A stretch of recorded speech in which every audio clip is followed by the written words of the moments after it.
افغان حکام کے مطابق اموات کی تعداد بڑھ رہی ہے جبکہ متعدد افراد شدید زخمی بھی ہیں۔ رپورٹ کے مطابق افغان وزارت صحت کے ترجمان شرافت زمان نے بتایا کہ اس مرکز کے قریب کسی قسم کی عسکری تنصیبات نہیں ہیں۔ رپورٹ کے مطابق مارے گئے کچھ افراد کی شناخت ہو چکی ہے اور ان کی میتیں لواحقین کے حوالے کر دی گئی ہیں، تاہم کئی لاشیں بری طرح جھلس جانے کی وجہ سے شناخت کے قابل نہیں رہی، جبکہ نیو یارک ٹائمز کی رپورٹ میں بھی کابل حملے میں 75 اموات کا دعویٰ کیا گیا ہے۔ واضح ہے کہ پاک افغان تناؤ میں شدت آتی جا رہی ہے اور بات چیت کے دروازے بھی بند ہیں۔ دونوں ممالک کی تصدیق کر رہے ہیں کہ اس وقت نہ کوئی براہ راست بات چیت ہو رہی ہے اور نہ ہی کوئی بالواسطہ مذاکرات ہو رہے ہیں۔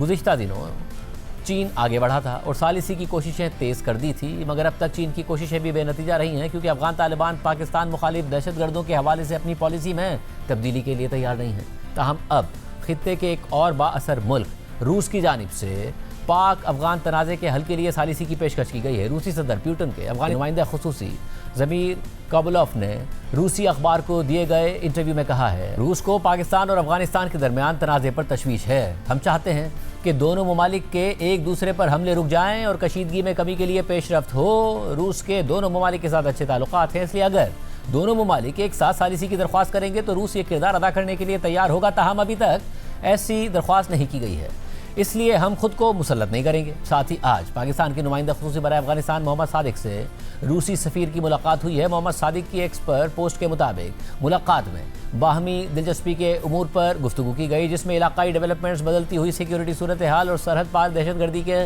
خطے کے امن اور استحکام پر اثرات پر گفتگو بھی شامل تھی۔ اس کے علاوہ افغان نیوز چینل طلوع نیوز کے مطابق قطر میں افغان طالبان کے سفیر سہیل شاہین نے ایک انٹرویو میں کہا ہے کہ پاکستان کے ساتھ مذاکرات کے ذریعے مسئلہ حل کرنے کی کئی کوششیں کی گئیں لیکن ان کا کوئی نتیجہ نہیں نکلا۔ پاکستان نے اب سفارتکاری کے بجائے فوجی راستہ اختیار کیا ہے لیکن اس کے نتائج بھی دیکھ لیے ہیں۔ سہیل شاہین نے مزید کہا کہ پاکستان ہم سے توقع کرتا ہے کہ افغانستان پورے پاکستان میں کسی بھی سیکیورٹی واقعے کے نہ ہونے کی ضمانت دے جو غیر حقیقت پسندانہ ہے، اور ایسی ضمانت کوئی نہیں دے سکتا۔ تاہم انہوں نے یہ بھی کہا کہ افغانستان تحریری یقین دہانی فراہم کر سکتا ہے کہ افغان سرزمین سے پاکستان کے خلاف کوئی نقصان نہیں پہنچایا جائے گا۔ تاہم اب سے کچھ دیر پہلے پاکستان کی جانب سے عید الفطر کے احترام میں اور دوست ممالک سعودی عرب، قطر اور ترکیے کی درخواست پر عارضی طور پر آپریشن غضب للحق روکنے کا اعلان کیا گیا ہے۔ وفاقی وزیر اطلاعات عطا تارڑ کے بیان کے مطابق پاکستان کی طرف سے عارضی طور پر آپریشن روکنے کے فیصلے کا اطلاق آج رات سے 23 اور 24 مارچ کی درمیانی رات تک ہوگا۔ اس کے علاوہ افغان طالبان نے بھی سعودی عرب، قطر اور ترکیے کی درخواست پر عید کے دنوں میں کا اعلان کر دیا ہے۔ معاملہ کیا عید کے بعد دوبارہ خراب ہو جائے گا؟ معاملہ کس طرف جائے گا؟ اور یہ جو الزام ہے افغان طالبان کا کہ پاکستان نے ایک ریہیبلیٹیشن سینٹر پر حملہ کر کے 400 افراد کو مار دیا ہے، جسے بین الاقوامی میڈیا میں کوریج مل رہی ہے، اس حوالے سے پاکستان کو کتنا نقصان ہوگا، بات کریں گے ایک بریک کے بعد۔ ہمارے ساتھ لیفٹیننٹ جنرل ریٹائرڈ عامر ریاض صاحب موجود ہیں۔ عامر ریاض صاحب بہت شکریہ ہمیں شو میں جوائن کرنے کے لیے۔ جنرل صاحب، ظاہر ہے افغانستان الزام لگا رہا ہے اور پاکستان کیٹیگوریکلی اس کو مسترد کر رہا ہے، مگر بین الاقوامی میڈیا بھی کہیں نہ کہیں ہم دیکھ رہے ہیں، نیو یارک ٹائمز کہہ رہا ہے 75 اموات پاسبلی ہو سکتی ہیں، بی بی سی اپنے کچھ فورنسک ذرائع سے وہاں پر کوٹ کر رہا ہے کہ 100 کے قریب اموات ہو سکتی ہیں۔ افغان طالبان کی طرف سے تو 400 کا الزام سامنے آ رہا ہے اور ان کے وزیر خارجہ اب بیرونی سفیروں کو، میڈیا کو بھی اس حوالے سے بریفنگ دے رہے ہیں۔ اب سے پہلے پاکستان کی جو کارروائیاں تھیں اس پر ایک ہمدردی پاکستان کو حاصل تھی کہ اب افغان طالبان کیونکہ وہاں پر دہشت گردوں کو نہیں روک رہے اور پاکستان کارروائی پر مجبور ہو رہا ہے۔ آپ کو لگتا ہے اس کارروائی کے بعد یہ جو کارروائی ہوئی ہے ایک نیگیٹو پبلسٹی پاکستان کو ملی ہے؟ نہیں، میرا نہیں خیال جی۔ یہ سب سے پہلے تو ہمیں یہ دیکھنا چاہیے کہ پاکستان کے آبجیکٹیوز کیا تھے and what Pakistan is doing. میں 2-3 آج چیزیں بالکل کلیئرٹی کے ساتھ بتانا چاہتا ہوں۔ پہلے تو یہ ہمارا ایک پرنسپل آف انگیجمنٹ ہے، وہ آج سے نہیں، وہ ہمیشہ سے ہے، اور خاص طور پہ جب سے یہ افغانستان کے ساتھ یہ معاملات شروع ہوئے تو پرنسپل آف انگیجمنٹ یہ ہے کہ ہم نے کسی سویلین ٹارگیٹ کو انگیج نہیں کرنا، ہم نے ٹیررسٹ انفراسٹرکچر کو انگیج کرنا ہے اور جو ان کے ملٹری ٹارگیٹس ہیں ان کو انگیج کرنا ہے تاکہ ان کی کیپیبلٹی کو کم کیا جا سکے، ڈیمینش کیا جا سکے۔ یہ تو فنڈامنٹل پرنسپل ہے کہ ہم نے افغان لوگوں کو کسی کو ٹارگیٹ نہیں کرنا، کسی سویلین کو ٹارگیٹ نہیں کرنا۔ ٹارگیٹنگ ہوتی کیسے ہے؟ ٹارگیٹنگ ہوتی ہے ایسے ہے کہ جی ملٹیپل سورسز سے انٹیلیجنس اکٹھی کی جاتی ہے، اس کو کریبوریٹ کیا جاتا ہے اور اس کے بعد اس کا ٹارگیٹ کا ایک انالیسز ہوتا ہے اور پھر فائنلی ایک ڈیسیشن لیا جاتا ہے بیسڈ آن کنفرمڈ انٹیلیجنس۔ تو کوئی ٹارگیٹ اس کے علاوہ نہیں لیا جاتا کہ بیٹھے بیٹھے کسی کو خیال آیا اور اس نے جا کے ٹارگیٹس کو انگیج کرنا شروع کر دیا۔ So this is exactly one of those targets. تیسری چیز یہ ہوتی ہے کہ پاکستان کوئی جنرل پرپز بامز یوز نہیں کرتا. جنرل پرپز بامز یہ ہوتے ہیں کہ جی آپ گئے ایک ایریا میں, آپ نے وہ بام فائر کیا ایئر کرافٹ سے یا کسی اور چیز سے, mainly from the aircraft, اور وہ اس میں پریسیشن گائیڈڈ میونیشن نہیں ہے, وہ تھوڑا دائیں یا بائیں لگ سکتا ہے. Pakistan is using precision guided munitions تاکہ وہ بالکل ڈاٹ آن ٹارگیٹ, 1 میٹر کی بھی غلطی نہیں ہوتی, وہ ٹارگیٹ کو اس طرح سے ہٹ کرتے. دین بڑا امپورٹنٹ چیز کوشچن یہ ہے کہ was it really a rehab facility, یہ کوئی ریہیب فیسلٹی تھی, اور was it being used for some other purposes. اور دوسرا جو بہت امپورٹنٹ چیز ہے, regardless of whatever people are seeing, اور افغان طالبان اس کو کیوں اس طرح سے پیش کر رہے ہیں وہ سب کو معلوم ہے, why was this in the middle of an ammunition dump. ایک ایمونیشن ہے, ایمونیشن ڈمپ ہے, اس کے درمیان میں ایک ریہیب فیسلٹی ہے. ڈز اٹ, یہ کوئی لاجیکل بات نظر آتی ہے, کوئی اس میں سمجھ آتی ہے کسی کو؟ اس کے بعد یہاں پہ ایک ملٹری ریلیٹڈ فیسلٹیز اور بھی تھیں جہاں پہ ڈرونز اسمبل ہو رہے تھے, جو ملٹری گریڈ ڈرونز تھے جو پاکستان کے خلاف استعمال ہو رہے ہیں. اور یہی وہ فیسلٹی ہے جہاں پہ بہت سارے لوگوں کو ایز سوسائڈ بامبرز بھی ٹرین کیا جاتا ہے. تو اب وہ افغان طالبان اس کو رجیم جو ہے جیسے مرضی پیش کر لے, but the facts do not change on ground. اور آپ نے یہ بھی دیکھا ہوگا کہ پوسٹ اسٹرائک پہ چلے جاتے ہیں, پوسٹ اسٹرائک انالیسس اس کا, وچ از کوائٹ ویزیبل. وہ تو شیئر کیا نا پاکستان نے کہ یہ ٹارگیٹ تھا, یہ ہم نے اسٹرائک کی. وہ اسٹرائک کے نتیجے میں جو آپ کو وہاں پہ سیکنڈری ایکسپلوژنز نظر آئے, اور بہت سارے نظر آئے. سیکنڈری ایکسپلوژن اس چیز کو کہتے ہیں کہ وہاں پہ ایمونیشن تھا, ایمونیشن ڈمپ تھا, جب اس کو ٹارگیٹ کیا پریسیشن گائیڈڈ میونیشن نے اس کو ہٹ کیا تو وہاں پہ اور بہت سارے ایکسپلوژنز ہوئے کیونکہ وہاں پہ ایمونیشن تھا. So that is very clearly visible, وہ صاف نظر آ رہا ہے with the date, with the coordinates, with everything. اس کو کوئی ڈینائی نہیں کر سکتا, اس کا سائنٹیفک ایویڈنس موجود ہے. پوسٹ اسٹرائک انالیسز میں بالکل کلیئر نظر آ رہے ہیں سیکنڈری ایکسپلوژنس, اور یہ کنفرم کیے ہیں بہت سارے افغان لوگوں نے خود بھی. کچھ افغان میڈیا میں جو جرنلسٹ ہیں, کچھ اور لوگ ہیں, انہوں نے خود اس چیز کو مانا ہے کہ وہاں پہ سیکنڈری ایکسپلوژنس تھے. اس کے علاوہ اب کیجولٹی فگرز پہ آ جاتے ہیں. کیجولٹی فگرز ویری کر رہی ہیں, کوئی کہہ رہا ہے 400 ہے, کوئی کہہ رہا ہے 100 ہے, بٹ ان کے نہ کسی نے نام شیئر کیے, نہ ان کے ایڈریسز شیئر کیے, نہ کوئی اور چیز شیئر کی. اب وہ بعد میں اس کو بنا لیں, گھڑ لیں, تو وہ تو پھر ایک دیکھنے کی چیز ہے. اس کے علاوہ آپ یہ دیکھیے کہ ہو از کرائنگ, رو کون رہا ہے سب سے زیادہ, تکلیف کہاں پہ سب سے زیادہ ہو رہی ہے؟